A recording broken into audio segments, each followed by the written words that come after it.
this is Chuck. And this is Karen. And this is our show, What If It Really Works? A Practical Guide to Spirituality. And we're sitting in the Bonnie Doon, California, on the porch of Bruce and Margaret Lipton. And we are about to introduce you to one of the most fascinating conversations you're ever going to hear. These two people are going to talk to you about how they have applied consciousness to both the discipline of biology and physics. And in doing that, they have expanded the possibility of both. And also, they have made it possible for those two disciplines to speak to each other because they're dealing with the same dynamics and the same observations and the same way things work. So without further ado, we're going to introduce you to Bruce and Tom, and they are going to go. That sounds like a radio show, doesn't it? Bruce and Tom. Don't let him start. He'll never stop. That's okay. I don't mind listening, you know. Oh, yeah, that's the voice of experience in there. Go. Okay. And the question is, what is it that we do in relation to consciousness and physics? Yes. That sort of thing. Okay. Well, as it turns out, consciousness is kind of the very deepest root of physics. Consciousness is where it all starts. So consciousness is the super system, if you will. Consciousness is the big picture. So we start with consciousness, and that's the big picture. From there on, if we have just two assumptions, and one that consciousness, consciousness exists, and that evolution exists, and by evolution I mean a very generic kind of evolution, and that is that large complex systems that are self-changing will change for their own, for their own benefit. That's kind of the idea of the evolution. So if you just have those two assumptions, all the rest you can derive. From there, you can derive not only our local consciousness, our awareness here, you can derive this physical reality. You not only can derive the nature and basic facts and physics of the physical reality, but you can derive the why of the physical reality. Why is it here? Why are we here? What's the point? You can then go on to develop the physics from those two assumptions. Quantum mechanics is based on an assumption that matter at the micro level is just probability distributions. And it turns out that matter at the macro level is just probability distributions as well. And they work the same way in the macro world as it works in the micro world. You can derive relativity. Relativity is based on one central fact, and that is that the speed of light is a constant. Doesn't matter how the light is moving, the light itself, it doesn't matter the velocity of the source, the light from that source always travels at the same speed. And it's a constant called c. And from that fact, special relativity falls out as just a little bit of algebra. And then general relativity falls out of special relativity. So the key piece of knowledge there is that c is a constant. And of course that's a big mystery, just like why should particles be probability distributions, real big mystery. Well, if you understand this reality as virtual and as consciousness is the computer generating the virtual reality, then you can derive these things. The reason that c is a constant is in this virtual reality. Think of it as a simulation. Simulations are driven by the time loop. So you have a delta t. Every delta t, the simulation updates itself. In this reality, that's a very small number. It's like 10 to the minus 43 seconds, or 44 seconds. So it's a very, very fast turnaround. That's I don't know how we say that. That's like 30-some orders of magnitude smaller than what we can measure yet. So it's very small. So in any case, every delta t, you can move a piece of virtual information, if you will, from this spot to that spot. And the next delta t, you can move it to the next, adjacent spot. and that's as fast as it can be moved. Well, how fast is that? That's c. That's the speed of light. So the speed of light's a constant because this is a virtual reality and how the virtual reality works. So now we're deriving physics. You see, from these understandings, the rest of it is just working out the math. Once you understand these basic ideas. Now what physics has done is they started with working out the math, but don't have a clue as to why it should be that way. Why should C be a constant? Why should particles be probability distributions? It's like, I don't know, it is, big mystery. Nobody will ever understand it, but we know if we make that assumption, we can compute right answers that experiment then verifies. Well, if you start, that's because they're starting in a subset. If you start with a subset of the knowledge, all you can do is calculate from there on. The why, you have to understand the superset. You see, that feeds the subset. So in the superset is consciousness. Consciousness is a digital information field. Then this is a simulation. This is a virtual reality. So you see, if we start with consciousness and understand that consciousness is a natural system, evolving, still evolving, it's still changing.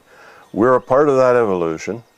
Then all the science, all the physics, and the chemistry and the biology then falls out as logical deductions, if you will, from those few basic things. And it also, tying this conscious to physics, it also explains a lot of other mysteries as well. The paranormal then is just normal. It's only paranormal as seen from the subset. Once you have your viewpoint from the superset, there's nothing para about it. It's just normal. It's just the way things work. It's perfectly understandable, repeatable, obvious. It follows logical rules just like anything else.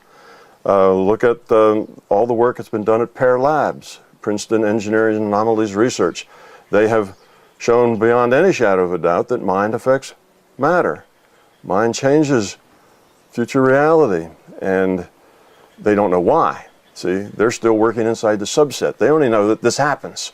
If you do these things, you get results, you get evidence, scientific evidence that mind affects matter. You have the placebo effect, mind affects matter. You have all these things that happen, that have been happening for centuries, that are mysteries, and the ones that we can't derive directly from physical process, we call those paranormal. Normal meaning it's an objective physical process. So that's how the physics and the consciousness all kind of fit in together into one program. You can solve these mysteries that we've had.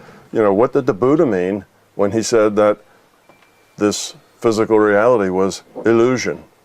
Well, if you understand from the larger picture, that's not just poetry, that's a fact. It's just the way it is. Why is it that the answer to any question that is really fundamental is love? Love is the answer. Why is love core to this? Well, if you do the physics from the big picture, you find out that love is evolving. It's the state you get to as you evolve your consciousness. So a highly evolved consciousness is love. And that's our point. We're evolving toward that. So then the metaphysics, the philosophy, the theology, the chemistry, the biology, all kind of fall out of this one overall understanding of the nature of reality as consciousness, and then physical as virtual. And there are multiple realities. This virtual reality is not the only reality frame. There are other reality frames. And that's kind of the overview, if you will, between physics, consciousness, and what we see here. Well, first of all, Tom, I want to really thank you for being here today, because I'm a biologist and I had to dabble in the physics, and I'm a dabbler in that regard. But then when I hear what you say and what you talk about, then I realize that my dabbling wasn't too far off course. And for me, it's very profound, because as a biologist, the amount of physics I took as a biologist was enough just to get out of physics so I could stay in biology. So basically, I, like most all the biologists, trained in a Newtonian physics. And then left that physics behind as we went into biology. And biology, premised on a Newtonian physics is a mechanical physical reality mechanism, so that a cell is seen as a composition of biochemicals and genes, and it's just looked at as a machine, so to speak. The interesting part about this is what I was actually teaching when I was teaching in medical school. I was teaching this to students and coming down to a very simple understanding about the machine itself, called fundamental reductionist view, that it was all driven by DNA. And so when I was teaching in medical school, we were teaching a concept called genetic determinism. This says that the genetic blueprints really determine your fate and your future and the character of your life. It's an unfortunate teaching for this very important reason, because as far as we know, which I'll challenge at some point, we didn't select the genes that we came with. And since genes control our lives, we also cannot change the genes that we came with, so we are being given an education that says we are victims. We are victims of our heredity, and that the genes control us, and as victims, we let go of our own self-empowerment, our own self-control, and give that up to so-called professionals like the allopathic community. Takes care of my health, I can't do it. So that victimization is what I was teaching. At the same time, I was fortunate enough, and this was 45 years ago, to be working on stem cells, cloning stem cells. And 45 years ago, I can assure you there were just a handful of us in the entire world that had any idea what the heck stem cells were all about. Stem cells are just multi-potential cells. The moment before you're born, that cell is called an embryonic cell because it's a multi-potential cell. The moment you're born, can't call it an embryonic cell anymore, you're born, so now we change the name, call it a stem cell, same thing. What my research was all about was simple, and yet the results were so profound that it changed the entire course and track of my life. And what the research revealed was this: I took one simple stem cell, put it in a tissue culture dish all by itself. It divides every 10-12 hours. After over a week, I'd say maybe 50,000 cells are in the petri dish. The significance is all these 50,000 cells are genetically identical because they came from the same parent. But the real experiment was then take those cells out of the petri dish, split them up into 3 different petri dishes, and change the environment in each petri dish. The environment to a cell is a culture medium. Cells are like fish. They live in an aquarium, and you have to provide all the elements they need for their life in that fluid of the aquarium, so I make a culture medium. What I did was I took these genetically identical cells, put them in 3 different petri dishes with 3 different media with different chemical composition. In one dish, the cells form muscle. In one dish, the cells form bone. And in the third dish, the cells form fat cells. The most profound question you can ask in this research is, what controls the fate of the cells? The answer is clearly it wasn't the genes, because they were all genetically identical. The only thing that was different was the environment. So while I was teaching medical students genes control life, the cells were teaching me that they were responsive and complementary to an environment. And the significance about that was the belief that I was also teaching that genes control life led to the concept that the nucleus of the cell, which is the repository for almost all of the genes, represented the brain of the cell, because that's where the DNA was, and that's where the DNA controls life, and so the nucleus is the brain of the cell. Well, what my research started to reveal was a very simple fact that that was not true at all. The nucleus is the gonad of the cell. It's reproduction. It has blueprints. We gave DNA self-actualization. We talk about genes turning on and genes turning off, genes making decisions, when it turns out they're simply blueprints. Genes are blueprints, and as blueprints, they have no self-actualization. A blueprint doesn't turn itself on or turn itself off. It's just a piece of coded information. What you really want to understand is who's the contractor, what's the contractor that reads the genes, selects the genes, etc. My research took me out of the nucleus and brought me to the skin of the cell membrane, which is the first primary structure in the most primitive organisms on the planet. The basic structure they have is a cell membrane. The rest of it is a soupy cytoplasm. The cell membrane for years by biologists was considered nothing more than saran wrap with holes in it to let stuff in and let stuff out. And the significance is in biology, which is a materialistic physical science, they looked at the nature of the cell membrane, saw how that thin that was, that you could only see it in the electron microscope, and it just had a little 3 layers to it, and they said, something that simple can't be that important. And so they dismissed it. My work took me to cell membrane, and on one evening, which was an epiphany that changed my entire life, a download from the universe, in my quest for understanding the nature of the cell membrane, I defined the membrane in a different way than I had done for 10 years.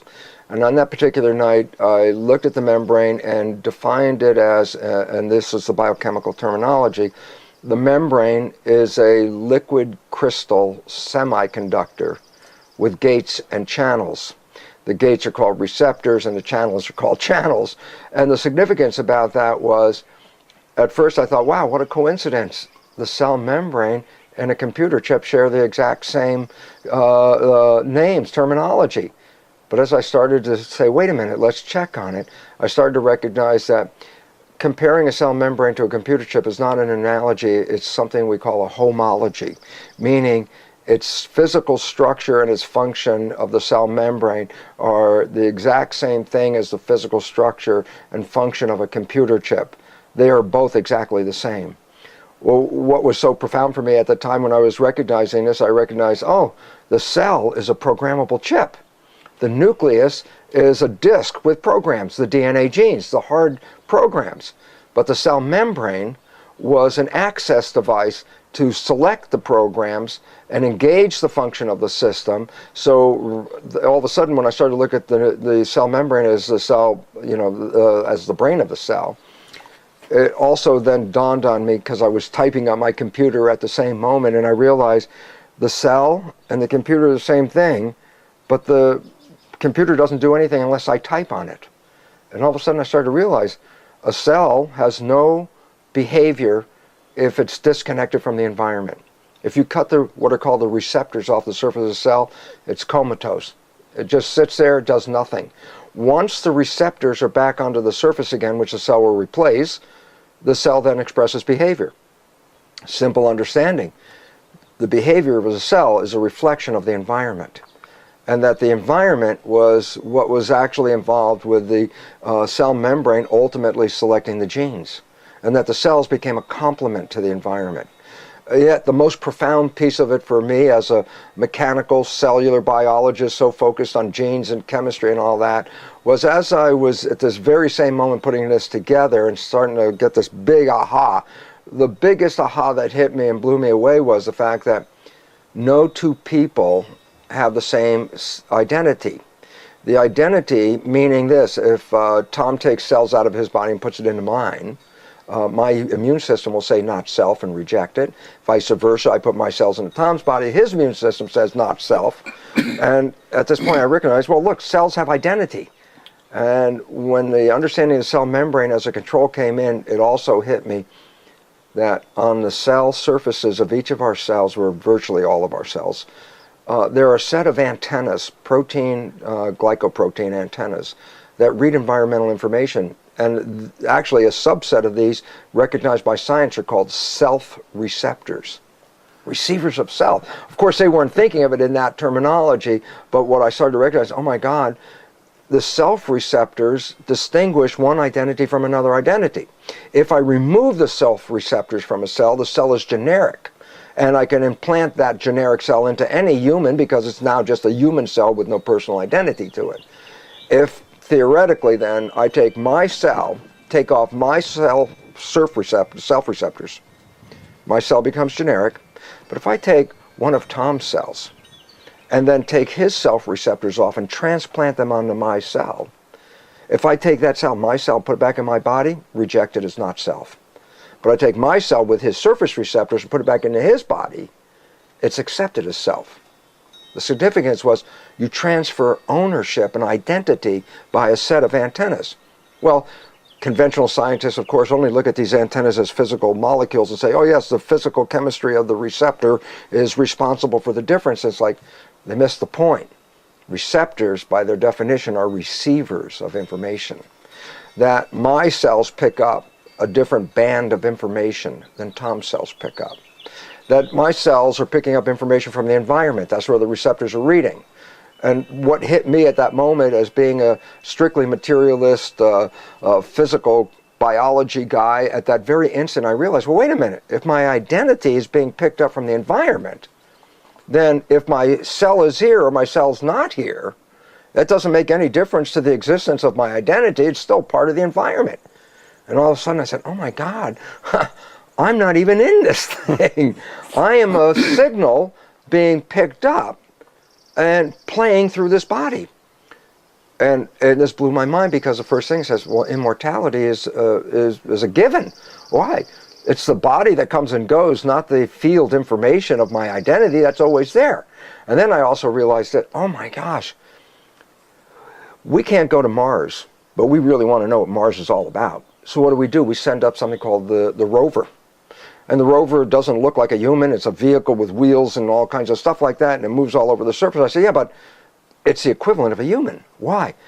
It takes the environment of Mars and converts it into what? Vision, smell, taste, sound, all of these things. Why? Because this is how we read the environment. So the rover has receptors to read the environment and pick up this information. But the important part about it is this. The rover is not an isolated mechanism on its own. It's being driven by somebody at NASA. And that's sending a signal up, and it's being received by an antenna.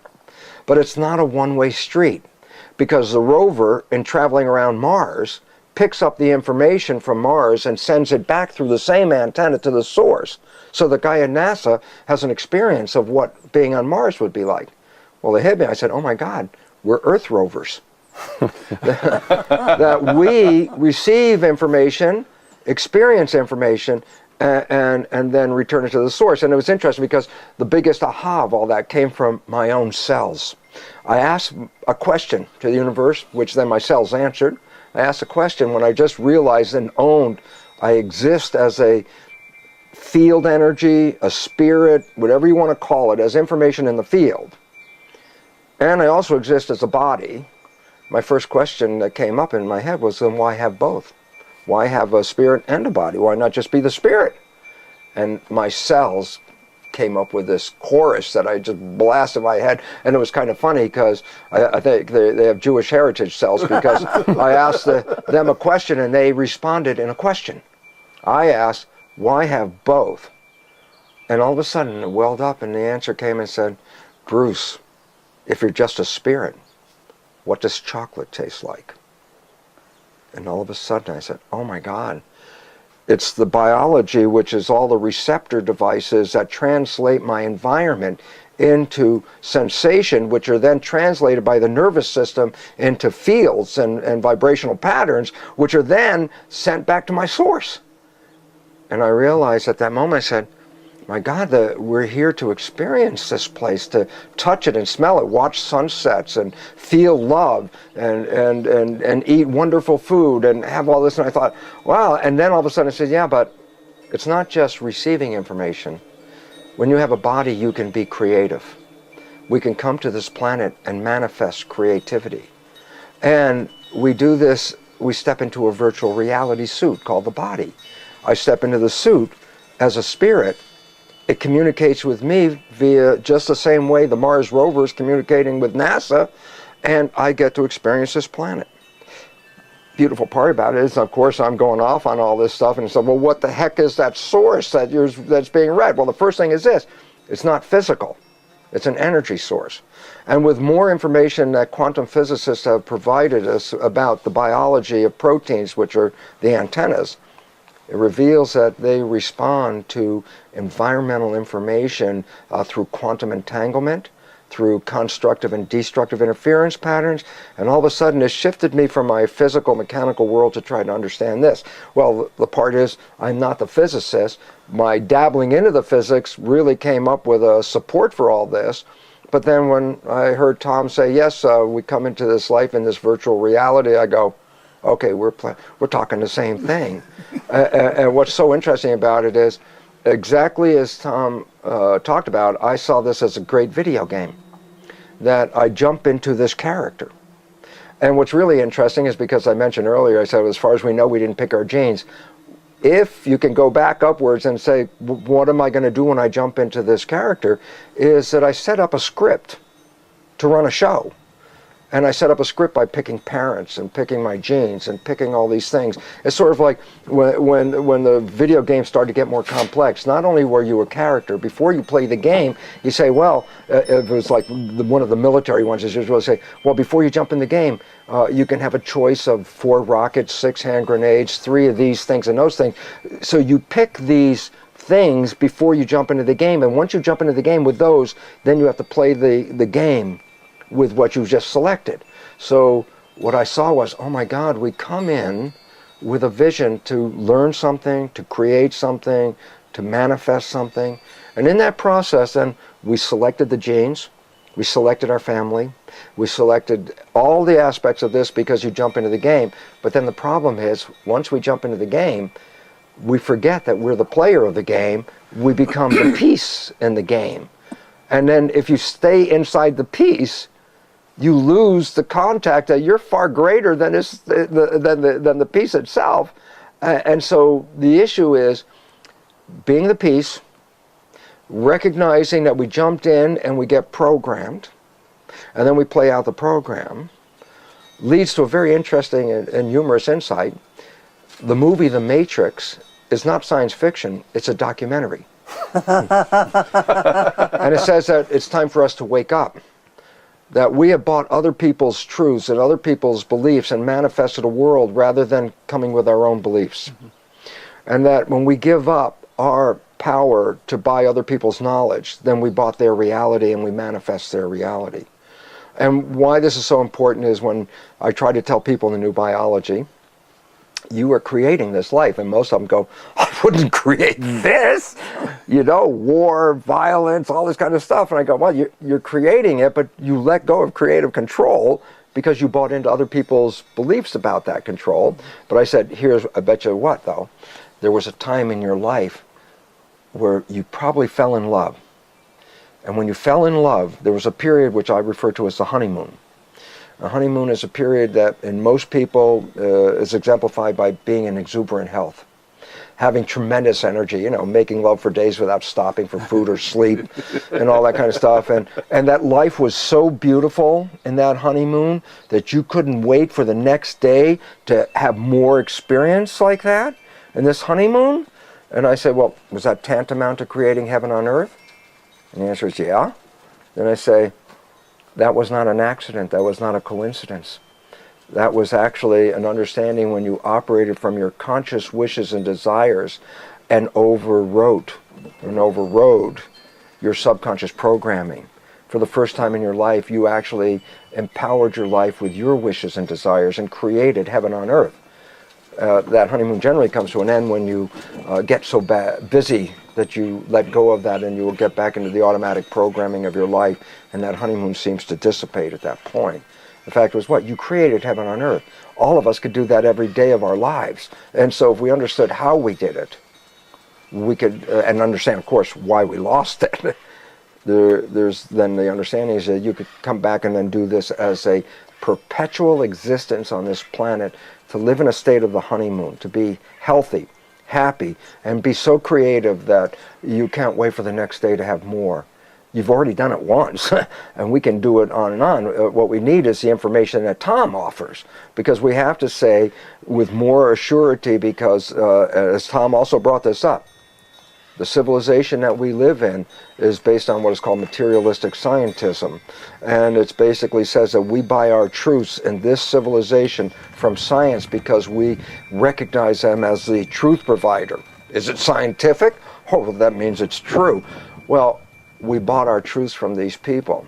And the fact is, what we have to recognize is that conventional truths, which are based on a Newtonian world of a mechanism and physical reality, are not the reality that Tom is speaking about, that the quantum physicists even knew about in the 1920s when they talked about the whole thing was consciousness in the first place.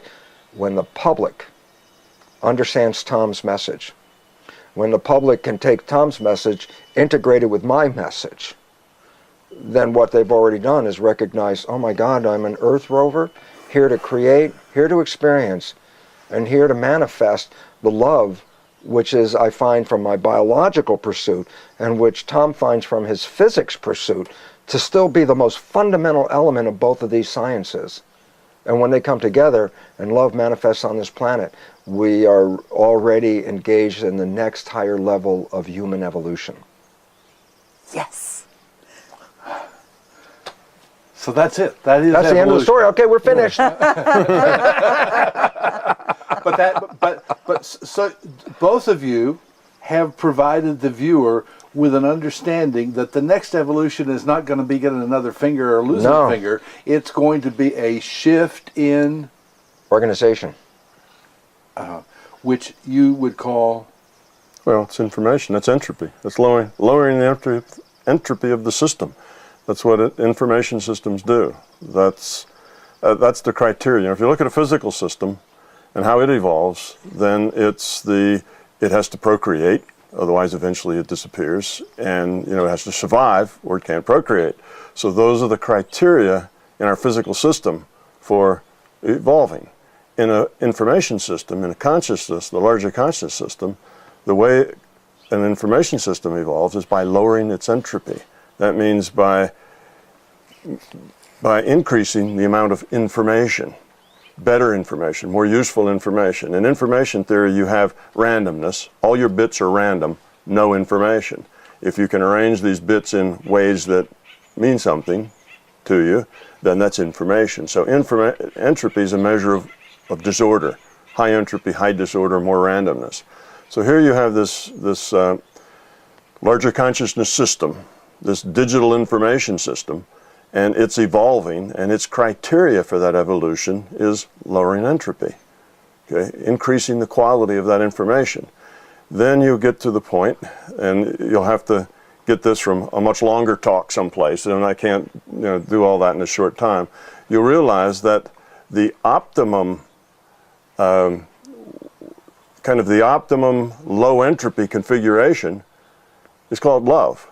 And that's because consciousness is not about one big monolithic consciousness. Just like biology is not about one big monolithic cell. It's about organizations of cells. That organization is lowering entropy. You can look at biological evolution actually the same way in terms of entropy. It evolves by becoming better information, if you will. Better, more, it's not always more complex, but complexity gives it more order, more structure, lower entropy. So here we are in this larger consciousness system, just a natural system that is evolving toward lower entropy states. We are a collection of individuated units of consciousness interacting with each other because that's lower entropy. That's more complex, that's more order, that's more structure, you see? That's evolution.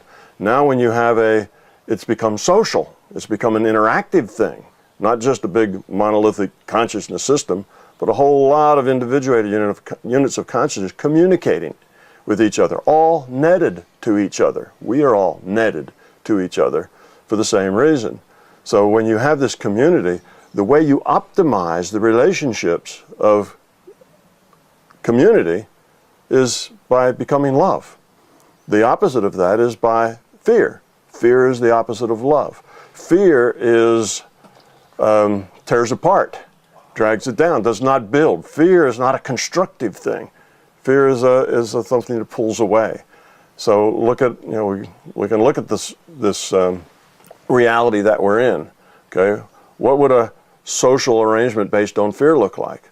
Well, the individuals would not have any trust because it's based on fear.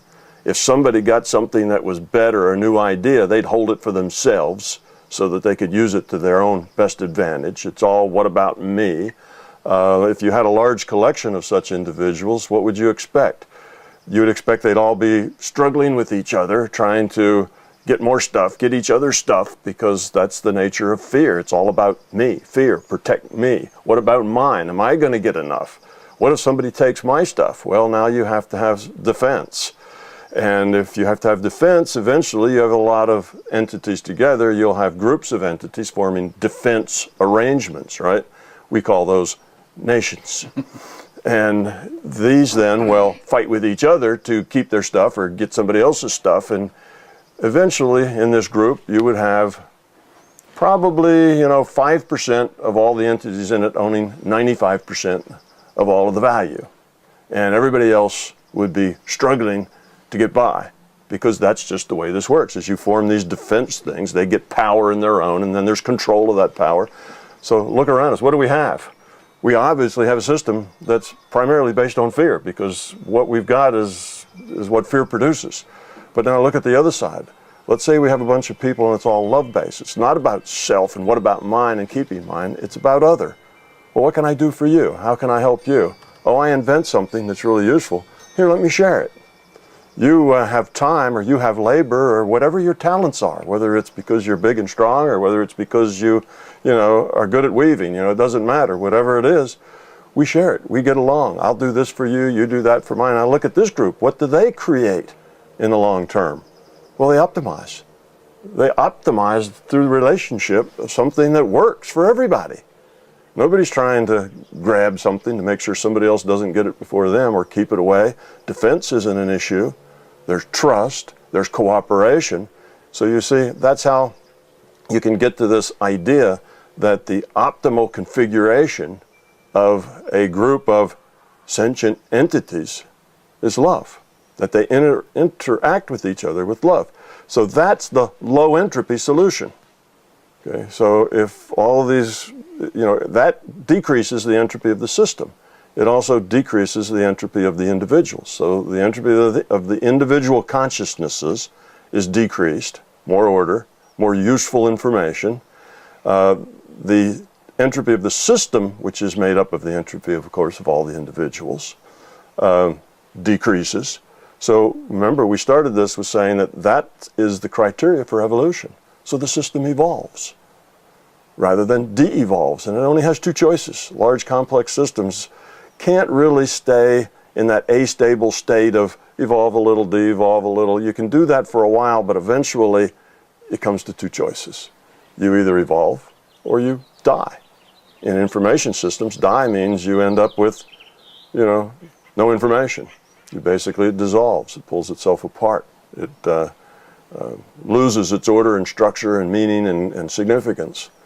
Okay, so then that gets us to the answer to why are we doing all this? Why are we here? Why would you need two things, the spirit and the physical, if you will?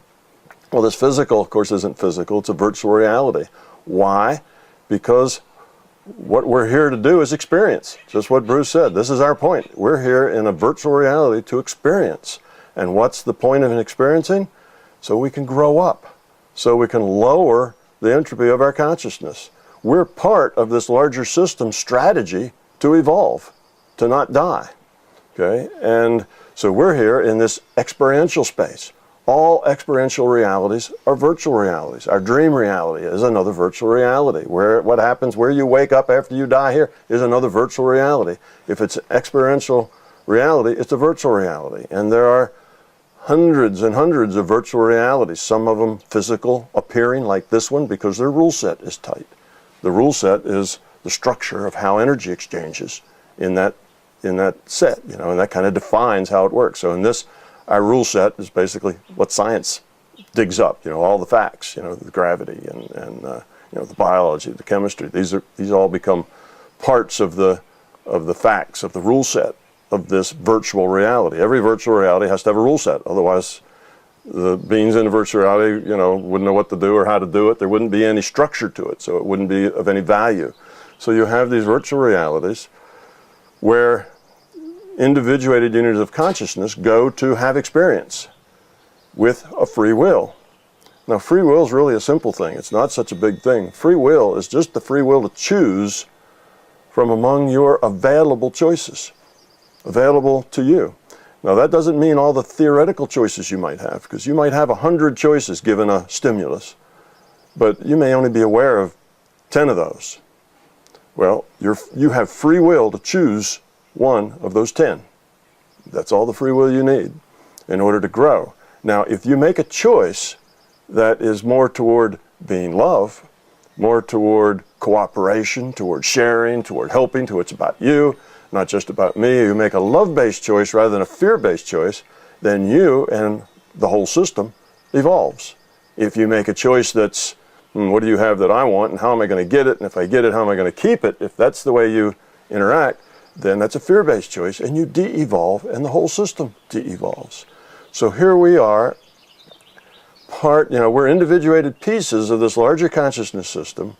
We're here in order to experience so that we can make choices, which basically means, the choices are really the things that we make in this virtual reality are really kind of secondary. The first thing is our intent. Our intent is what describes us, the quality of our being. I talk about the quality of consciousness. So that is who and what we are at the inside, at the gut level. You may say at the spiritual level or at the core level. And we have this intent, and this intent then is expressed in choice. My intent is that I'd like to be helpful to you. I'd like to do things that, make your life better or easier or whatever. And my intent is, this, or my intent is to see how much of what you have that I need that I can get. So these are our intents. Because of the intent, we take a choice of the choices that we see that are available to us.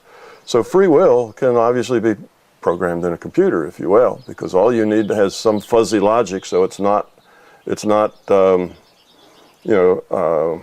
all just logical process. It has to be some choice in it. And in this world, what happens? We never have enough information to make a logical choice. You can't deduce anything except the most trivial of things. Where did I leave my glasses? Well, you can deduce a little of that. You can say, well, where was I last? Well, they're not there. Where was I before that? And so on. You can use a little logic, but that's a very trivial problem. In all the big things that actually matter, who am I going to marry? Where am I going to live? How many children would I like to have? You don't have enough information to make a logical decision. Very little of our life and very little of our intent and our choices are based on logic. Now, we believe that we're logical. We believe that we're rational beings, but in fact, we're not. And we couldn't be. We don't have enough information. So we're in this situation of choice making. And this is not incompatible with a digital simulation at all. You just have, if you have a digital simulation where there's not enough information to make, a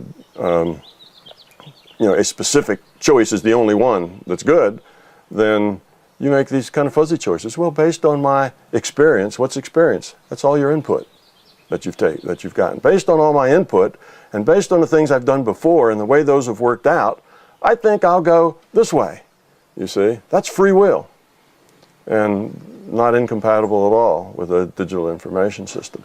So here we are, part of this larger system. We are in this virtual reality. Why? Because this gives us traction. In order to learn, you need choices. In order to have choices, you need a rule set to define the rules of the game.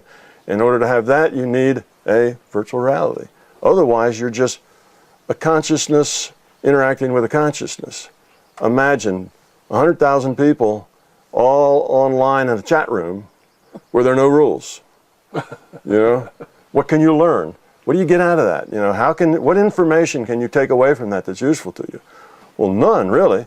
That big lumberjack you were talking with about, life in the woods in Oregon, maybe a 13-year-old girl, sitting in her, her father's apartment somewhere in a townhouse in, New York City.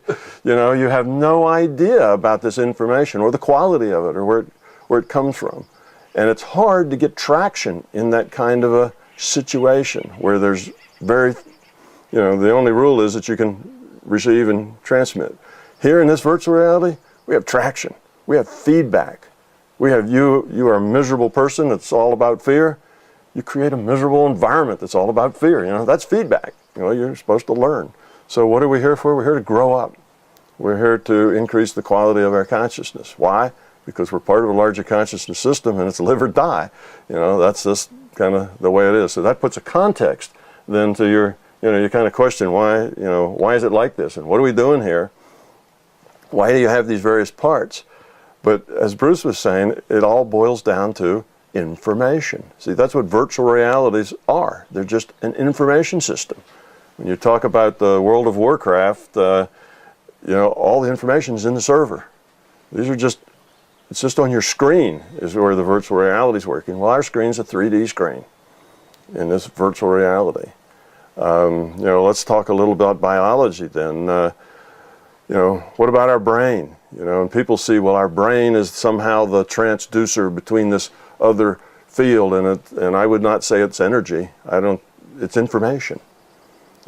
Energy is a metaphor for something that can affect something else. We call that energy. Well, we're just information. We're getting information because that's what defines us, and that's what defines the reality. So what about the brain? Does the brain contain a lot of information? No, the brain is a virtual brain. This is a virtual body. The brain doesn't compute anything. It doesn't process anything. It doesn't store anything. Well, then what's going on here? The only reason you think it does is because you believe this virtual reality is a real physical reality. That's why you think that brain is storing information. The reason we have these physical forms that we have, and all the fauna and all the critters that we have here, is because they have evolved here. They've evolved here in a big simulation that had a rule set that started with just a little ball of energy all in a tight wad at one place. Those were the initial conditions of this simulation. The rule set and the start with the ball of energy. Somebody hits the run button and the computer starts to compute, and the little ball expands because it's very hot, and we have a big digital bang, you see. And pretty soon we've evolved this universe, and then part of this universe happens to be this little place called Earth that happens to have a sun that just happens to be about right for a couple of amino acids to get together and have a dance and turn into a cell that evolves, and here we are sitting here today, the result of all of that evolution. Now, so what's this physical brain? Is just part of that simulation. It's just information. What it does is it defines the constraints. So we are consciousness. We are not physical bodies. We are not, we are, we live forever, right? What's the word for that? We're immortal because we're not this physical stuff. But we're constrained by the rule set. The rule set as defined by this simulation. So we can only jump so high. We can't jump 20 feet in the air. Why? Because in this simulation that evolved the way it did, critters called us can't jump 20 feet in the air. That's not the way they're built. They don't have the muscles, the structure and so on to do that. We can't learn calculus and differential equations in an hour because the rule set says we have limitations on how we can process, how we can function. That's because of the biology. That's the evolution, the biology system. It's all part of this simulation, if you will. So what the brain does, it's our representation of the constraints that's placed on our experience as subsets of this digital information system. So you see all the physical stuff are just constraints. Well, constraints work here just like they work in World of Warcraft. The guy in a World of Warcraft can't walk through a tree, can't walk through a rock. If it falls off a cliff, it gets hurt. If it stays too long underwater, it drowns. Those are all constraints that the computer puts on the game. That's called that game's rule set. Well, we have a rule set. So this is solid. Why? Because that's in the rule set. Just like, the World of Warcraft guys find rocks and trees solid for the same reason. That's our physics. No two things can occupy the same place at the same time. Oh, well, I got one of the rules there. So we can't do that. So that's the idea. So that kind of ties it into biology. These biological systems we have basically represent the constraints that have evolved in this digital simulation, and we as experiencers have to experience within the bounds of those constraints. So we can only remember so much, we can only process so much, we can only do so many things at the same time because that's the constraint. The evolution in this simulation puts upon us. So that kind of ties then the biology, and the information system together. The biology is just a virtual biology, but it sets the constraints on what we do. So that's kind of the tie-in between the things that you were saying and kind of where I was. And that it's hard for people to get their arms around this idea we live in a virtual reality. We have this cultural belief that this is physical, hard stuff. It's fundamental. This universe is it.